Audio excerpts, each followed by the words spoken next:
Good morning, Oklahoma, and welcome to Cow-Calf Corner. Here we tape in about mid-April 2025. It's the time of year when most of us have either purchased bulls or we're making those final decisions on matings. One of the questions that I have gotten into with producers in the past few weeks, is it possible for us to get the level of calving ease that we want and still that high level of performance, carcass traits, and maternal performance? And in short, the answer is yes.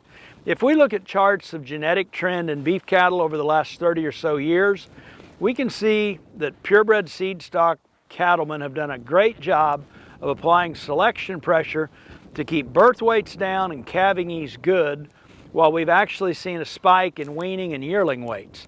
Now, what has happened is, with regard to mature weights, is a conversation for another day, but along the way, our milk EPDs, fertility EPDs, and other barometers of just maternal performance have continued to go up, and carcass traits, as we've discussed before in Cow-Calf Corners, the improvement we have made in the additive genetic merit of today's cattle for marbling is truly one of the great success stories in the cattle business of the last 20 or 30 years.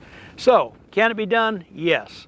We take a look at those EPDs. I think each producer needs to determine what they are comfortable with in terms of the calving ease that they're going to need if they're mating a set of heifers, and are going to be pleasantly surprised to see the amount of growth, maternal, and carcass genetics that are still available to us out of that pool of potential sires. Another thing, outside the topic of just genetic selection, if we are going to be mating heifers with potential replacement heifers in mind, ample research data shows us that a heifer calf is on average about 5 pounds lighter than a bull calf whenever they're born.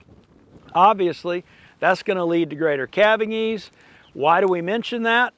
With modern technology, or particularly sexing technology on beef semen, for probably in the ballpark of about $20 a unit of semen, we can actually purchase and use sex heifer semen to breed those heifers and facilitate calving ease through that. We're going to keep in mind, if we go that route, when using sex semen, we're going to do our AI probably 6 to 12 hours later than what we normally would, but that is another technology available to us as a potential means for calving ease. As always, thanks for joining us on Cow-Calf Corner.